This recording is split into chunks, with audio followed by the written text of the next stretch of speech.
Encore une preuve cinglante qu'il faut absolument vous préparer au chaos.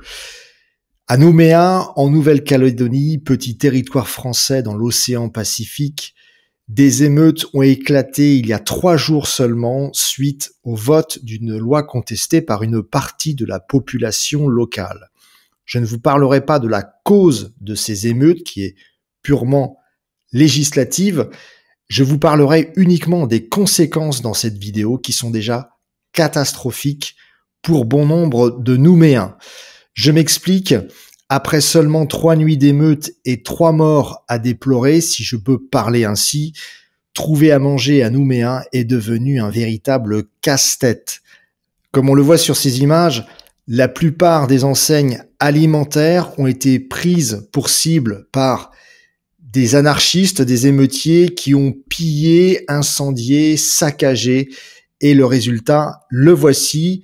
La population, pour survivre, pour se nourrir, est obligée d'aller dans les magasins rares encore ouverts ou dans les stations-service pour acheter des sandwichs ou des barres de céréales.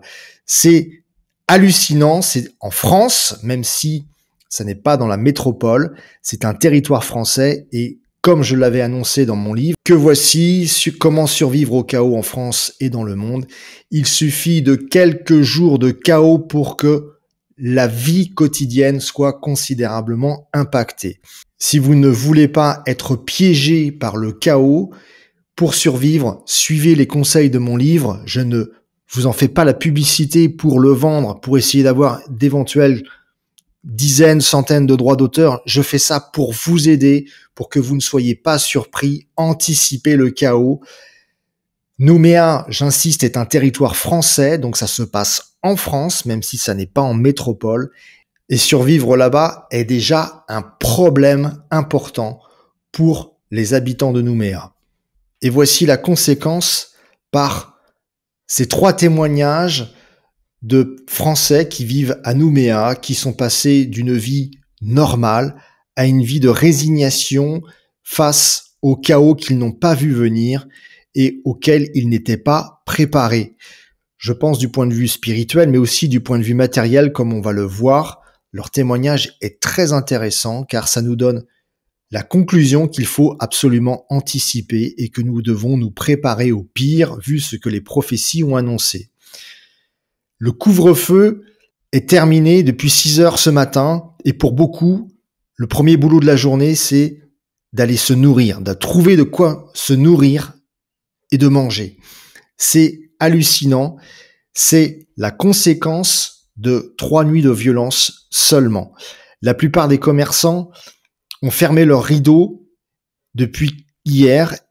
Certains magasins ont été incendiés, d'autres n'ont pas été ravitaillés, d'autres ont été pillés, d'autres enfin ne peuvent pas ouvrir car leurs salariés ne peuvent plus se déplacer à cause des barrages routiers et des incendies qu'il y a sur les voies d'accès. Comme on le voit sur ces images, donc cette Française est vraiment résignée. Elle est passée en 3 jours d'une vie normale à l'hypothèse que son appartement brûle et qu'il faudrait peut-être fuir. Et elle va même vous expliquer qu'elle a préparé un sac de fuite dans lequel elle a mis ses papiers d'identité et d'autres objets de valeur au cas où elle devrait fuir. Mais fuir vers où? Nouméa est la ville principale de l'île de Nouvelle-Calédonie et donc la fuite est quasiment impossible.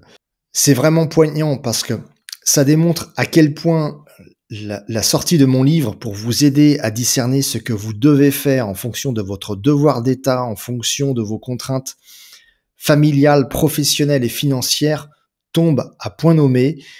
Les exemples se multiplient. Ce jeune ingénieur informatique a été surpris, cette femme aussi, donc elle va vous expliquer qu'elle a même créé un groupe WhatsApp avec ses voisins pour sécuriser la rue où elle habite. Elle parle aussi d'avoir des réserves d'eau, des bougies. Enfin, bref, c'est presque tout ce que j'avais annoncé dans mon livre, ce que vous devez faire, qui est en train d'être dit par ces témoins qui vivent le chaos à Nouméa, en Nouvelle-Calédonie, et je le rappelle, qui est un territoire français. Oui, le chaos peut arriver en France. Beaucoup n'en sont pas conscients, notamment parmi nos proches, et vous devez absolument prévoir le nécessaire pour les aider lorsque le chaos va arriver. Si vous voulez répondre à toutes vos questions, il y a dans cet ouvrage que j'ai écrit pour vous aider l'essentiel des pistes de réflexion que vous devez connaître pour bien savoir ce que vous devez faire pour vous, mais aussi pour vos proches. 2 solutions pour acheter ce livre. Soit vous appelez les éditions Résiac au 02 43 01 01 26, ou soit vous l'achetez directement sur le site internet des éditions Résiac. Vous l'ajoutez à votre panier. Ça évite de passer par le standard qui est plus ou moins en difficulté actuellement avec les jours fériés, etc., etc. Vous le commandez. Éventuellement, vous l'offrez à vos proches qui n'ont pas conscience de ce qui se passe si vous pensez que c'est utile, s'ils sont assez éveillés pour comprendre la lecture de cet ouvrage. Je vous laisse méditer ces images de chaos, d'incendie, de pillage. Il ne tient qu'à vous de prendre les bonnes décisions. Passer à l'action me semble fondamental aujourd'hui. Certains perdent du temps dans l'aveuglement collectif à ne pas se préparer. Je pense que c'est une erreur et ces images le prouvent. Maintenant, je ne peux faire qu'une seule chose pour vous aider, c'est de prier pour vous.